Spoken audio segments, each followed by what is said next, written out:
Hi, everybody. It's Scott Leckie from Democracy Tomorrow. This is a personal video today, really, just my own thoughts.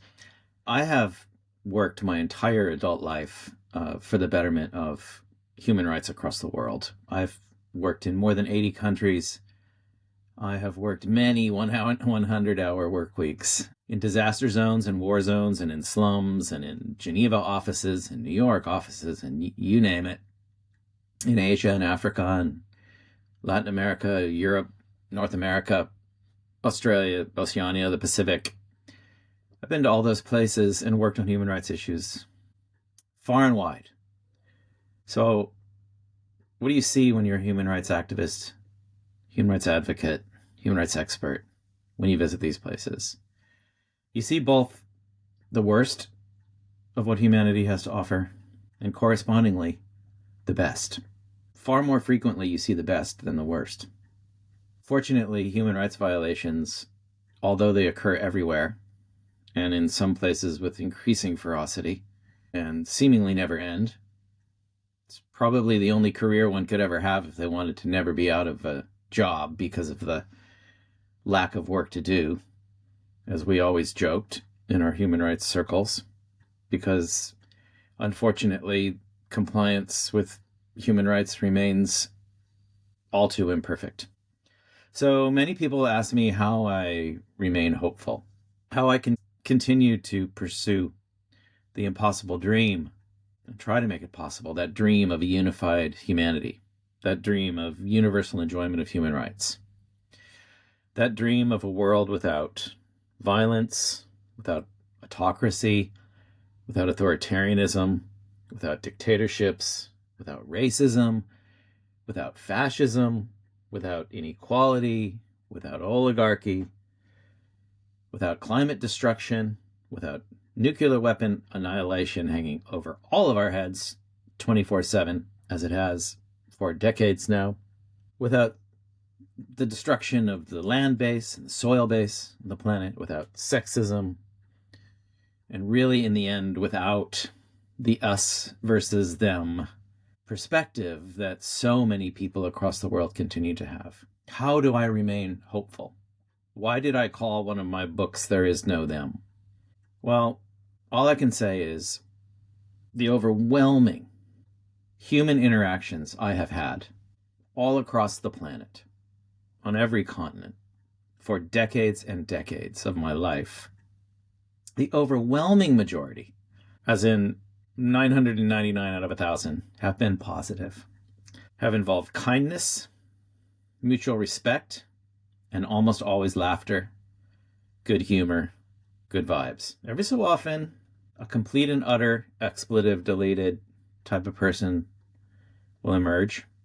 But the overwhelming majority of people everywhere I have been friendly and kind and welcoming, even in very difficult, very harsh situations. The memories I have are too huge to even begin to start giving examples, but what comes into mind first, walking through slums in Santo Domingo in the Dominican Republic, for instance, where I worked frequently in the 1990s, fighting against forced evictions. These were rough places. There were a lot of weapons around. There was a lot of poverty around. There was a lot of threats of violence. There were a lot of shady characters working for shady institutions, tailing us and so on. But the overwhelming majority of people that I interacted with were positive and friendly and kind. Same thing even in Kosovo after the war ended there, where I worked for several months. And in South Africa, where I worked right around the end of apartheid and the beginning of the democratic period. Same thing. Despite all the roughness there now and then, most people that I encountered were positive, kind, compassionate, and caring people. And the same can be said about all the other places I have personally been, and certainly all the places I have read about. Just think of it in your own life. The overwhelming majority of people that you meet and have interactions with, I hope, are at least neutral, if not better than neutral, in terms of being kind, nice, and generous. So the impossible dream of a unified humanity where we embrace each other instead of scowl, where we shake hands instead of raise our fists, where we share instead of hoard, where we care about instead of dismiss, is the world I believe that far more of us want to have than those who do not.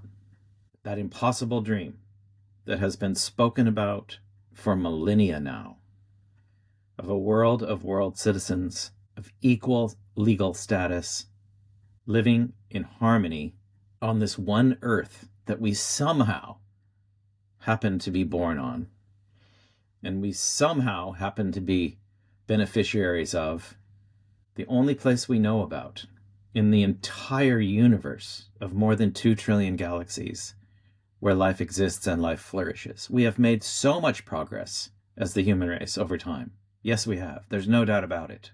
I would not believe those who say we haven't. We have. And the material abundance we have created, the life expectancies we have expanded, and so on and so forth, show what is possible. But we are still nowhere near the objective of the impossible dream, of a world where there is no longer the scale of inequality that there is today. Some countries have a median net worth of less than $500. Quite a few countries, in fact. Other countries have median net worths of over $100,000 or $200,000, 50, 100, 200 times more than some other places on the planet. How can we allow this to occur? We know of genocides taking place on planet Earth right now. We know of brutal wars taking place in countless locations right now. We know about cuts to international development assistance and aid that are resulting in direct deaths because of those unexpected and deep cuts. Don't even get me started on climate change.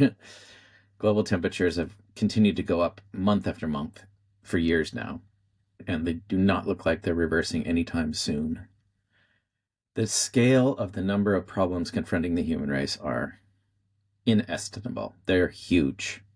But together, I still believe in that impossible dream. I still believe that if we put our minds together, we can solve these problems. And we can build the basis of a world into the future that will be far, far brighter than the future that our parents, our grandparents, our great-grandparents, and all the generations before that had to look forward to. We can do it, but in order to do so, we need to see ourselves in others more. We need to stand in the shoes of others. I believe we can have a global democracy in which the wishes of all of us are taken seriously and taken into account. I believe we can have a far more peaceful world. I believe we can have a far more equitable world. I believe that us versus them as a worldview can be banished forever. And where all of us, instead of thinking me, we think we.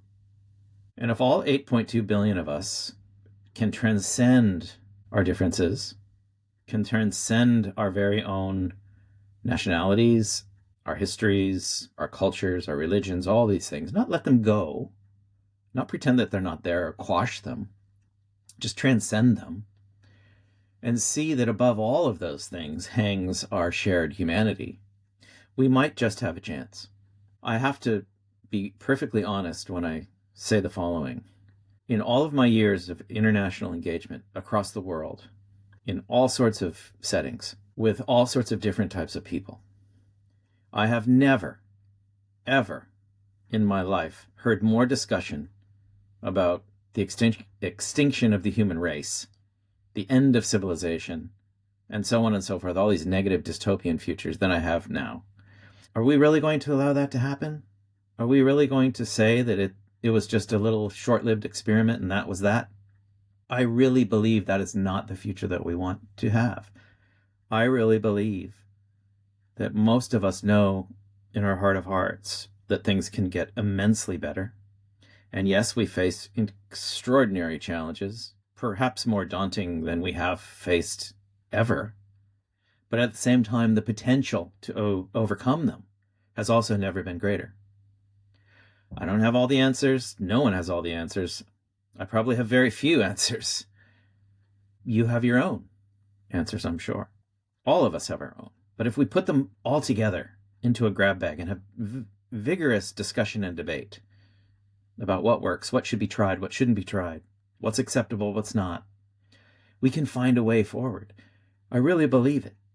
We can hold hands together, not just during the 2 weeks of the Olympic Games, despite all of its flaws, one of the great moments in history when the world comes together to compete peacefully on the sporting field. Yes, there are problems with the Olympics. I used to work extensively on them. I'm very well aware of them. But at its core, what it stands for is something that greatly transcends whatever corporate sponsors there may be or other nefarious forces at play. That idea of just the Olympic flag. Why are there 5 rings on the Olympic flag?